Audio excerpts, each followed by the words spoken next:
Magandang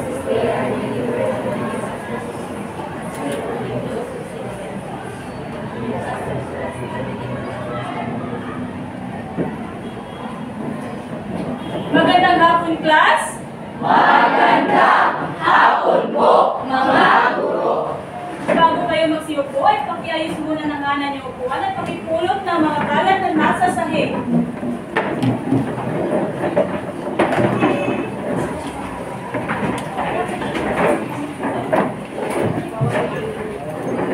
Kalihim ng klase, may liban ba sa araw na ito? Mabuti naman kung ganun. Sa loob ng classroom class ay may mga kasunduan tayo na naalala niyo pa ba ang ating kasunduan sa loob ng classroom?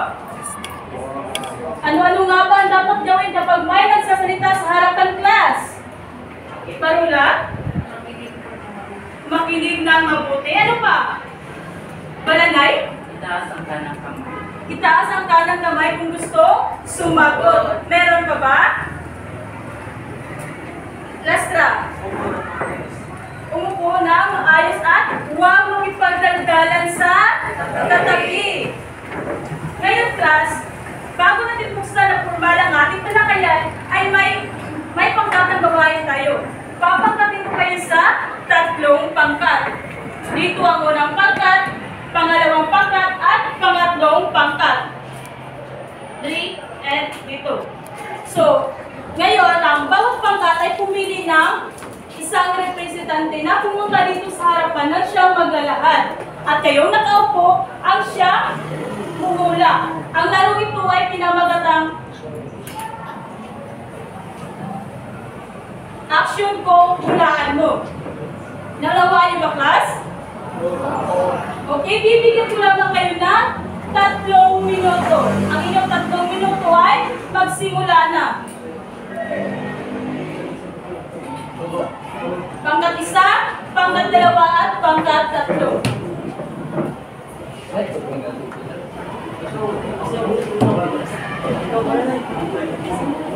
Isang representante lamang. Kung sino ang pangkat na makakuha ng 3 puntos ang siyang panalo.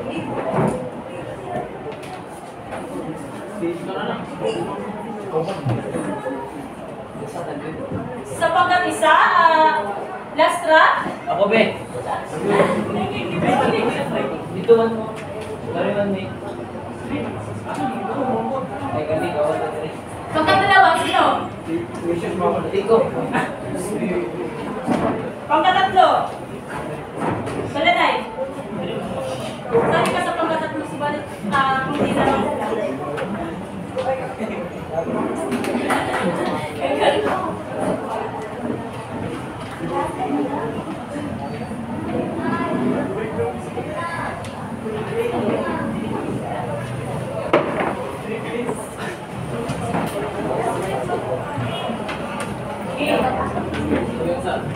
simulan na.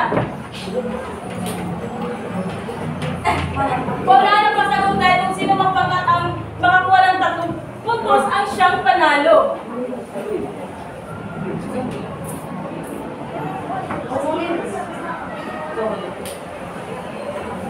Sige na. 2 minuto lamang. Abortion. Abortion, please. Abortion? Ano?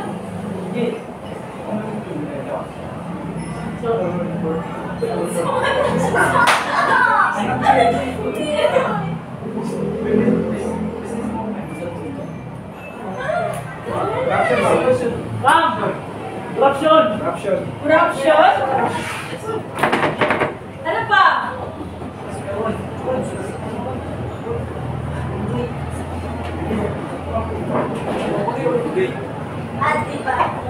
Kwento? Yan tumpak, kwento.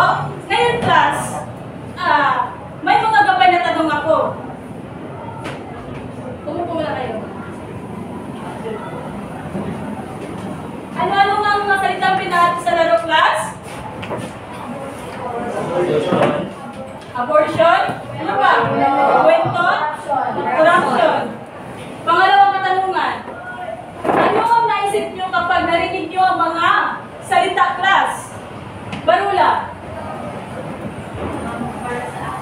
Pakilakasan ng boses. Nang sa ganun ay marinig na yung mga kaklase.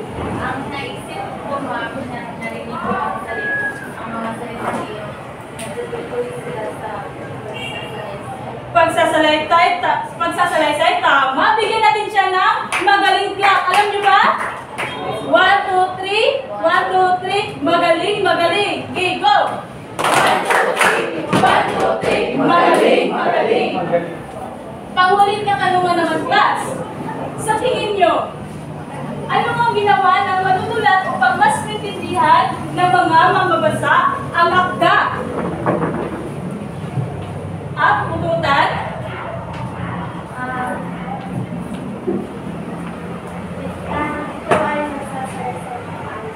Ito ang nagsasalaysay ng maayos. Tama. May katagdagan pa ba kayong katanungan? Lada? Ma'am, tingin ko ma'am. Pakilakasan ng boses nang sa ganun ay marinig ng iyong mga kaklase. Sa tingin ko ma'am, ang ginawa ng manunulat ay gumagamit siya ng mga madaling magtukoy na salita upang mas galing maintindihan. Okay, tama. Bigyan natin siya ng masigabong palakpakan. Handa na ba kayo, class? Sa ating panibagong paksang tatalakayin? Sige nga, kung talagang handa na, bigyan niyo ako ng 5 bagsak. 1, 2, 3. Iba? 1, 2, 3.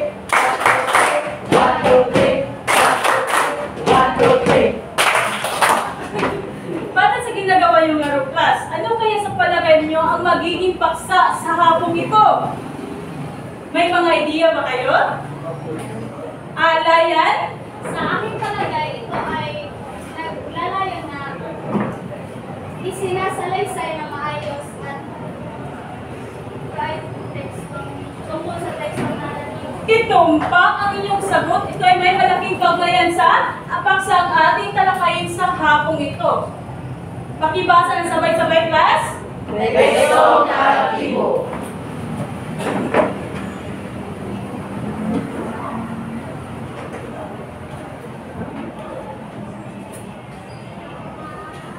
Ngunit bago yan, class, ay ating munang bigyang pansin ang ating layunin.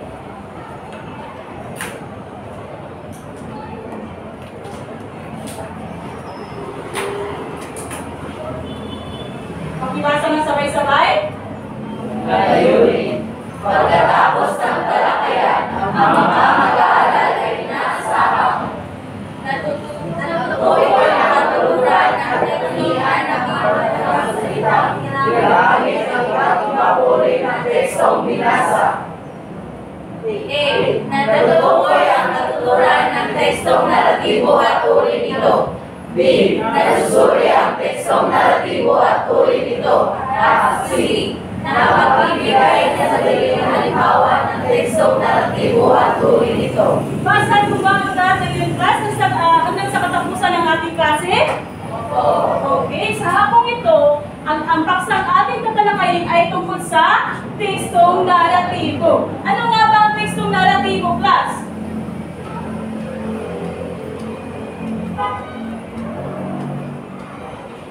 Ang tekstong naratibo ay pakibasa ng sabay-sabay. Uri ng tekstong pampanitikan na naglalayong magkwento kung ang saysay ng isang pangyayari na tanasahan ko ay isipan. Ang tekstong naratibo, class, ay may iba't ibang uri. Ito ay ang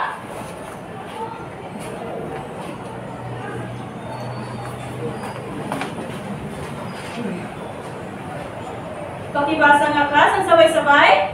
Mga uri ng tekstong naratibo. Alamat O legend, parabula or parable, novela or novel, tula or play, mahiling kwento or short story, epiko or epic, personal na salaysay or personal essay, anekdota or anecdote, pabula or tale. So, iyan ang mga teksto ay uri ng mga tekstong naratibo. Iba't ibang uri ng tekstong naratibo, subalit magkakapareho sila ng layunin at kwento. So, class ay may mga elemento ng tekstong naratibo. Una ay ang Tauhan. Ang mga karakter na gumaganap sa teksto, sila ang nagbibigay buhay sa isang akda. Sila ang nagbibigay ng buhay sa isang akda. So, ang teksto, sa unang elemento ng teksto class is tauhan. May dalawang uri ito. Ito ay ang tauhang Bilog. Oral character. pakibasa ng sabay-sabay class.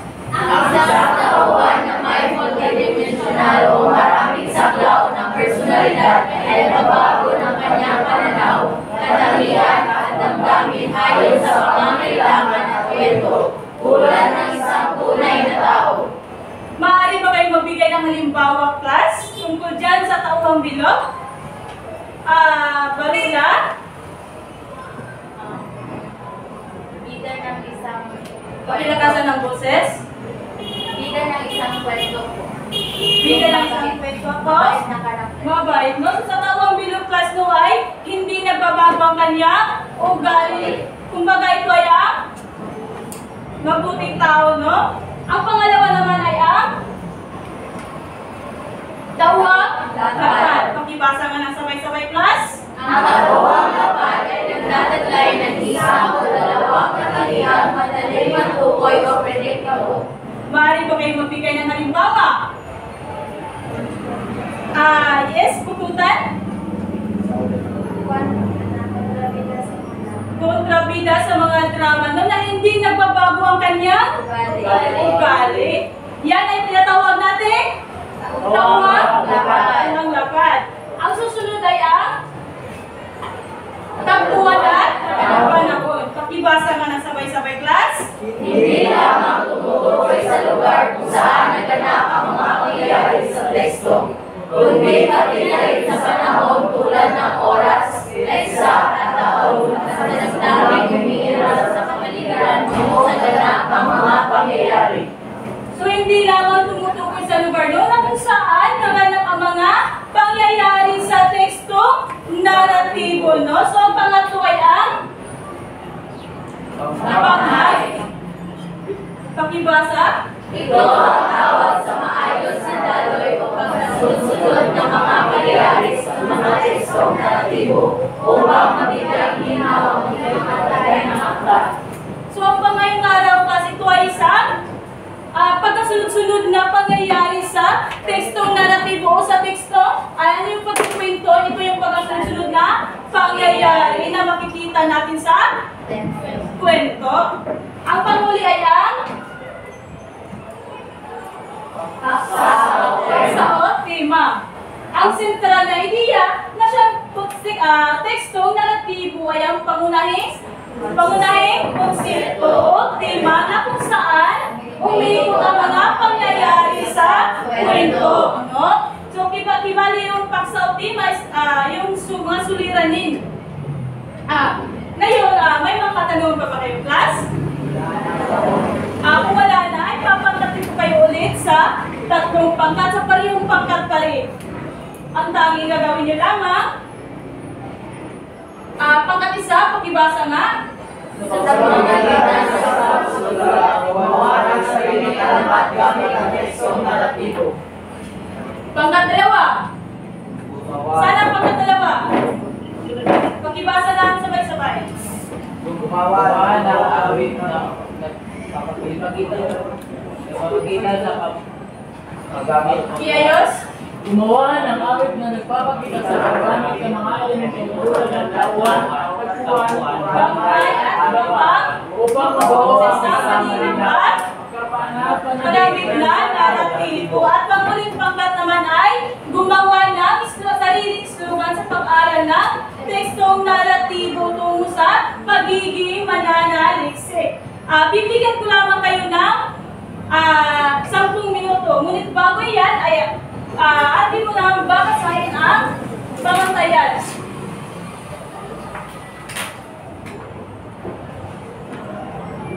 Ibasa ng sabay-sabay class. Pamatayan. Simulan na naman. 10. Nagbibigay ng buong husay ang magiging Sabay-sabay. paksa sa pangkatang gawain. 7. May kaunting kakulangan ang ilalaman ay pinakita sa pangkatang gawain. 4. Maraming kakulangan sa nilalaman na pinakita sa pangkatang gawain. Presentasyon. 10. Buong husay at malikhain na ulat at ay maliwanag ang pangkatang gawain sa klase. 7. Naiulat at ay maliwanag ang pangkatang gawain sa klase. 4. Bigyan ang ay maliwanag ang pangkatang gawain sa klase. Kooperasyon. 10. Naipamalat sa buong miyembro ang pagkakaisa sa paggawa ng pangkatang gawain. 7. Naipamalat sa halos lahat ng miyembro ang pagkakaisa sa paggawa ng pangkatang gawain. 4. Naipamalat ang pagkakaisa ng iilang miyembro sa paggawa ng pangkatang gawain. Takdang oras. 10. Natapos ang pangkatang gawain ng buong husay sa loob ng itinakdang oras. 7. Natapos ang pangkatang gawain ngunit lumampas sa takdang oras. 4. Di natapos ang pangkatang gawain. 40 puntos. Bibigyan ko lang kayo ng 10 minuto. Ang iyong 10 minuto ay nagsimula na. Mananatiling tayo dito. Sa ganun ay makakuha kayo ng malaking puntos. Pagkatatlo dito nilagay ang slogan.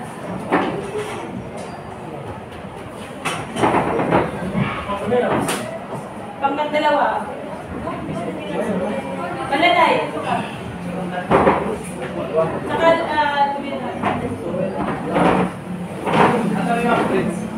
pagkatdalawa. Ay, isa. Pagkat-isa. Dalawa. Ay, isa. Isa ba? Bibigyan ko naman kayo ng 10 minuto.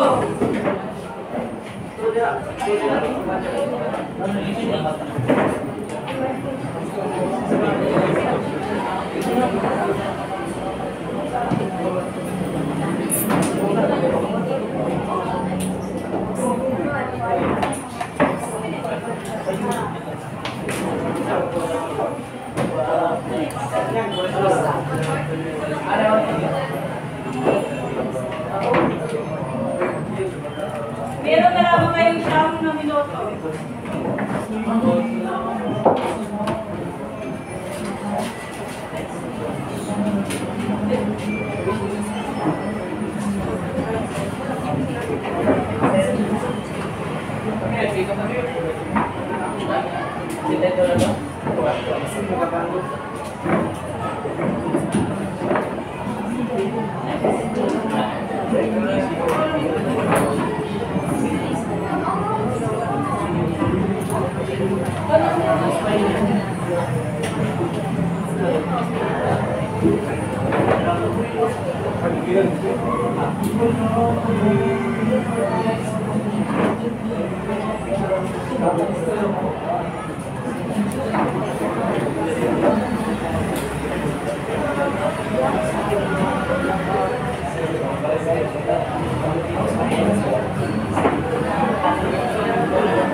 Limang minuto.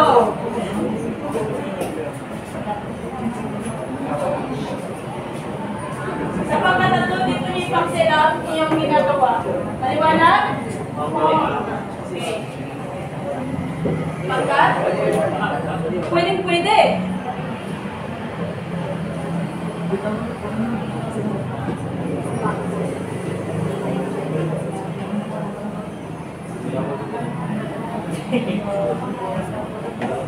Huwag kalimutan ang iyong mga pagkiriya sa akin.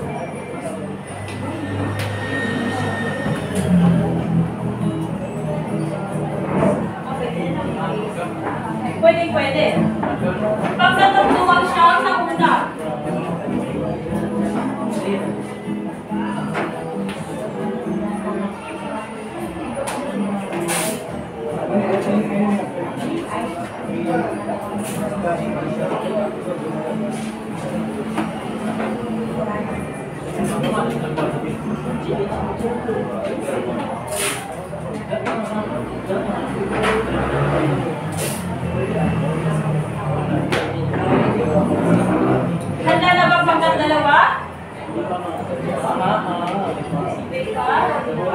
Pangkat-isa, handa na ba?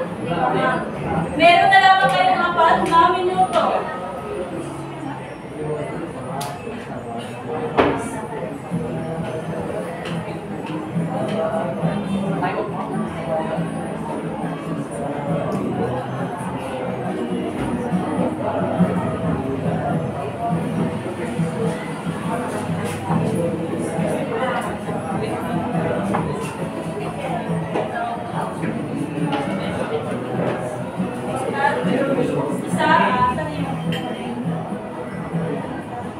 Pangkat-2, nasaan yung...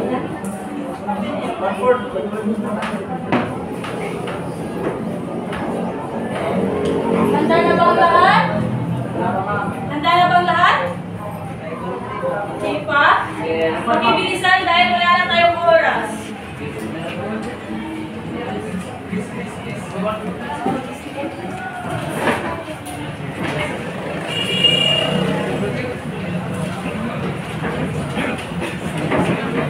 Hindi pagkat sa kamera.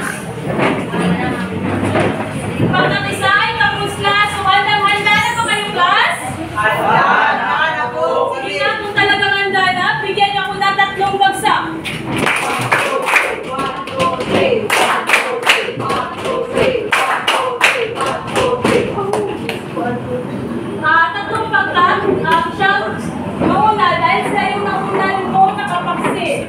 Pumili naman ng isang representante.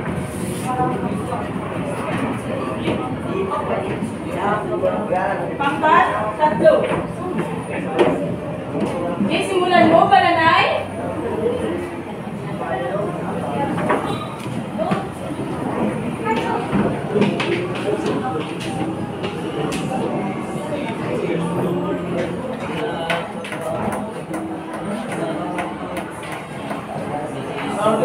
Simulan, Balanay. Kaya mo na ang ibig sabihin ko nito ay maglingkod ka sa bayan. Dahil ikaw ay uminom sa Santa.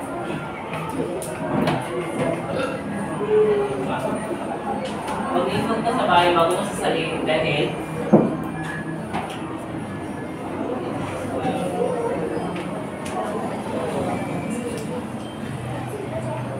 Maaari mo tulungan mula sa iyong kagrupo.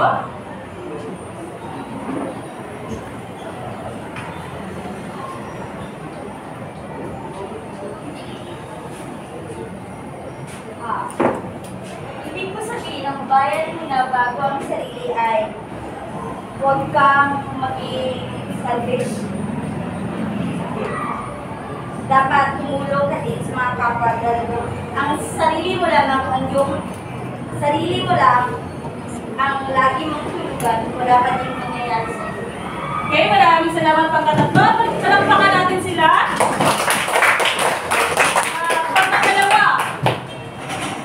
Pangkat-2. Pangkat-2, handa na ba?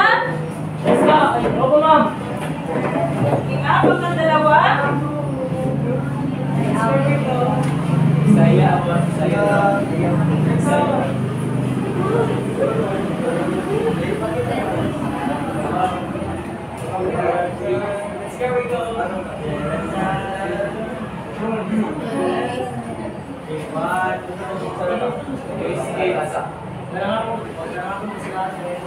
Pinakasan ng boses ng sa ganun ay marinig sa iyong mga kaklase at pati na rin sa aming mga Magandang hapon po sa lahat.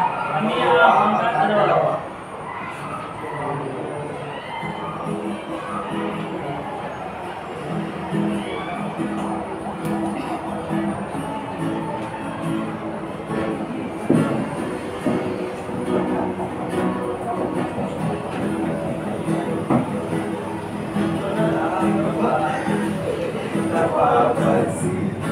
iwasang umawag. Sa iyong mga kapaligiran.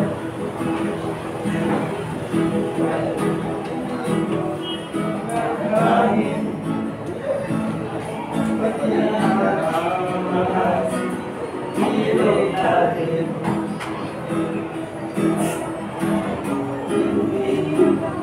Sa mga pagpunta at malayo tayo. Okay,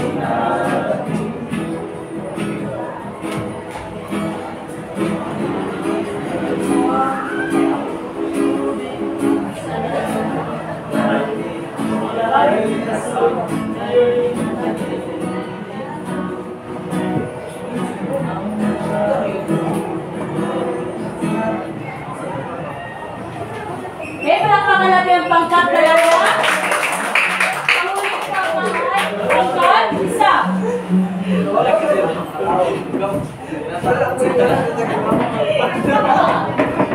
Pangkat isa na sana.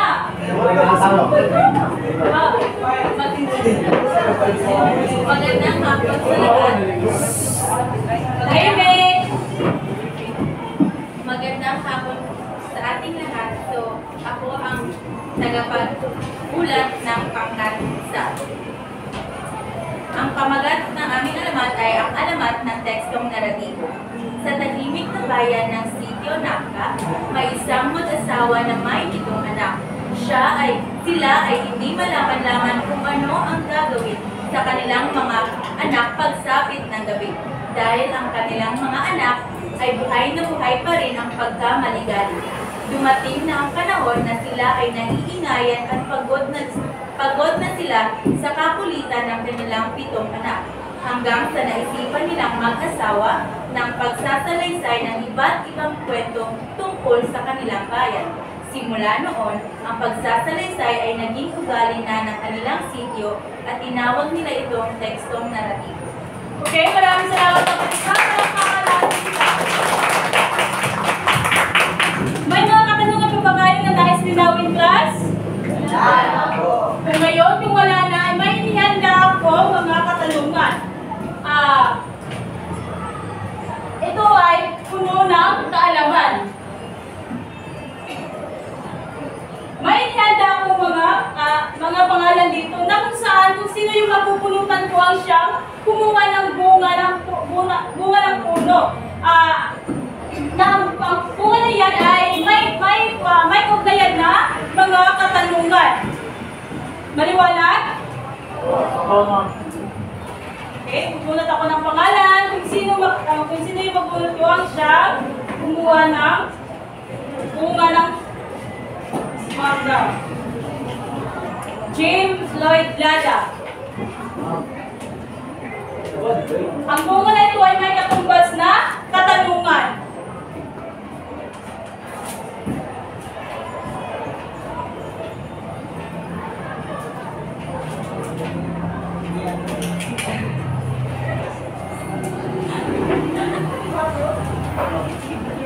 Pakibasa? Pasahin ng pakibasa ng malakas. Bakit mahalagang malaman ang tekstong naratibo? Para sa akin, mahalagang malaman ang tekstong naratibo dahil kung meron tayong nabuong kwento o yung nabuong kwento ay maaari natin mailahad ng maayos at daling maintindihan ng mga makabasa. Okay, maraming salamat, Lada. Palakpakan natin siya. Sino kaya ang susunod na bago itong pangalan? Kate Willis eh. Bulaan? Wala.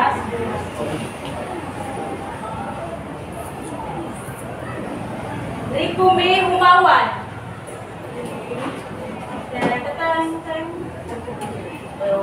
Miss Universe. Miss Universe.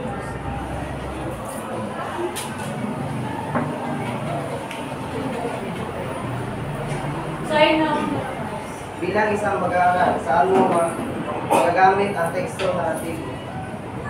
Para sa akin ko, bilang isang mag-aaral, gagamitin ko ang teksto naratibo sa kabutihang asal at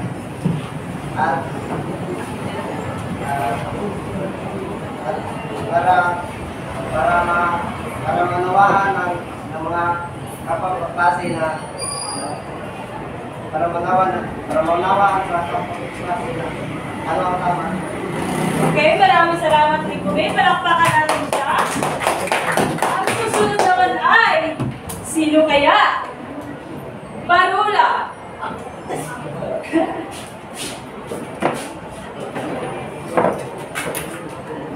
Ibigay ang dalawang uri ng tauhan. Ibigay ang dalawang uri ng tauhan. So, ang dalawang uri ng tauhan ay ang tauhang bilog at tauhang lakad. Okay, maraming salamat. Palakpakan natin si Barona, class. Susunod ay, sino kaya? Judisa.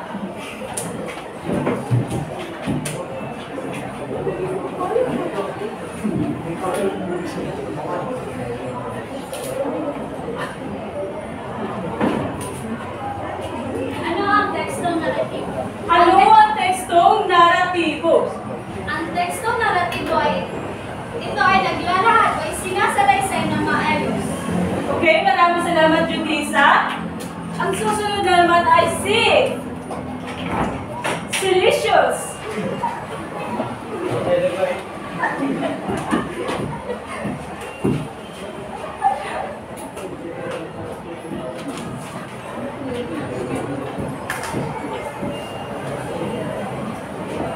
Kung ikaw ay gaganda. Kung ikaw ay gaganda ng... Kung ikaw ay gagawa ng pananalisik, paano mo magamit ang kalaman sa teksto naratibo? Paano mo magagamit ang kalaman sa tekstong naratibo daw, Silicious?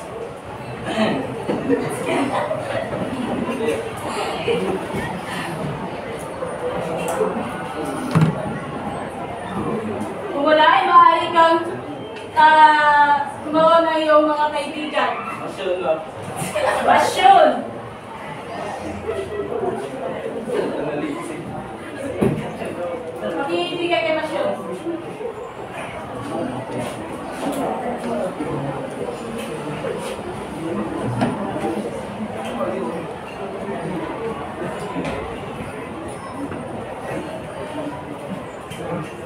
Pakibasa lang itong tanong dyan. Kung ikaw ay gagawa ng pananaliksik, paano mo magagamit ang kalaman mo sa teksto naratibo?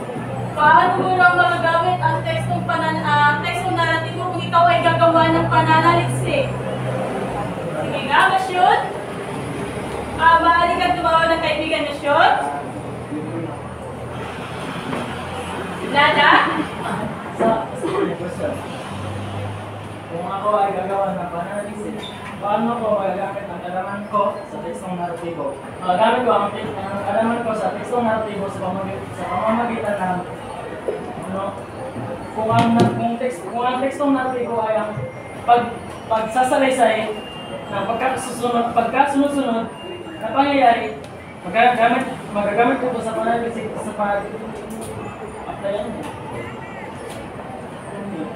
sa paggamit ito sa pananalisik.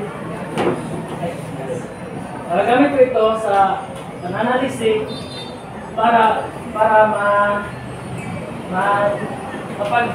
kapag kakasusunod ko ang aking mga gawa at mas lalong epektibo ang aking.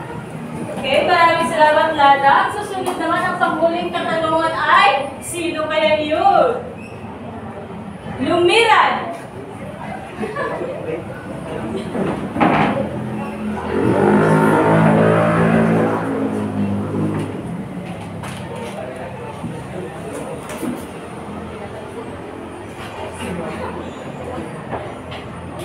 Bilang mananaliksik, magbanggit ng kahalagahan sa paggamit ng tekstong naratibo sa iyong pananaliksik. Sige nga, Lumiran.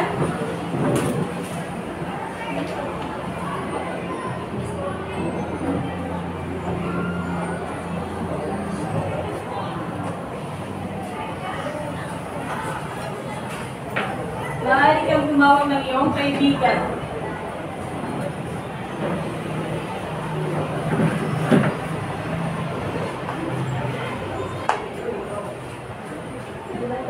Mayo nga ang tututan. Pakilakasan. Bilang mananaliksik, magbanggit ng kahalagahan sa paggamit ng tekstong naratibo sa iyong pananaliksik.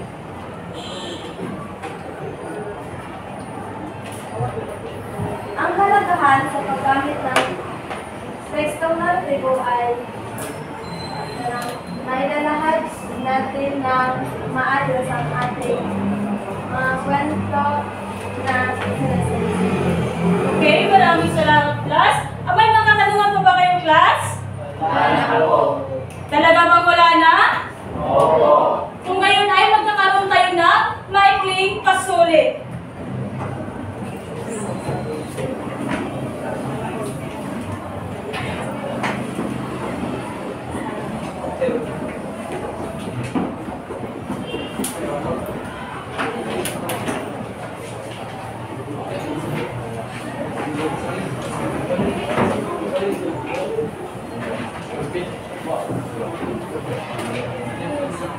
Bibigyan ko lang kayo ng 3 minuto.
Dalawang minuto na lamang.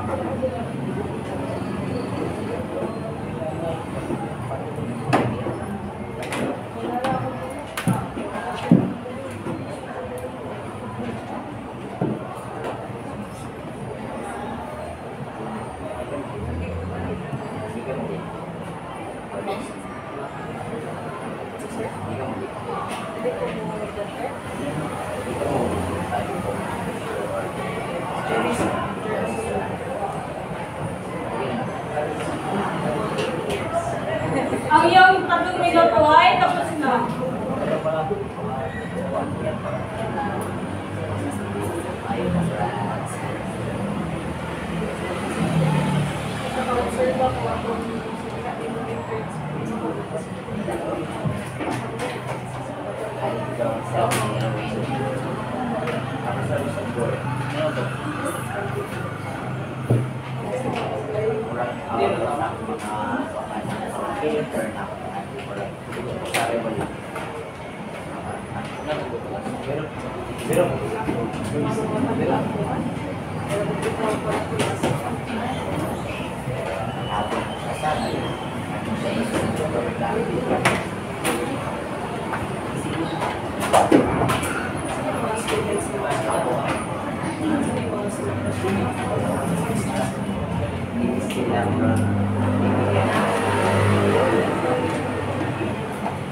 Bibigyan mo na. Lahat ba yan dito na?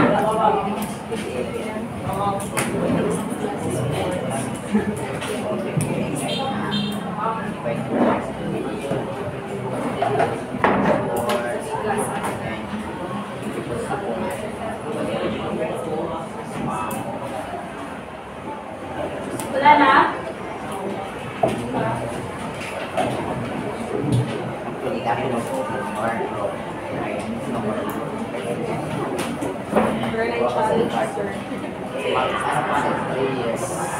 Okay, para sa inyong takdangan na din ay pakisulat ko sa isang dapat na papel. May ko ba? Pakisipura naman ko.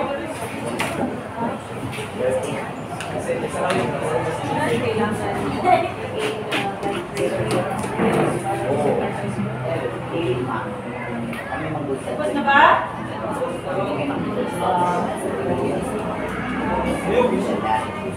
Okay, yan lamang po at maraming salamat sa inyong kooperasyon.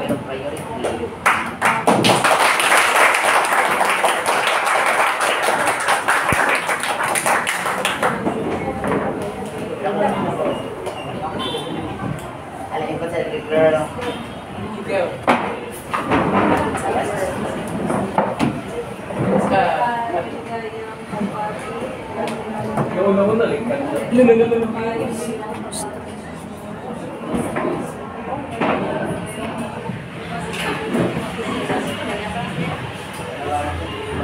po,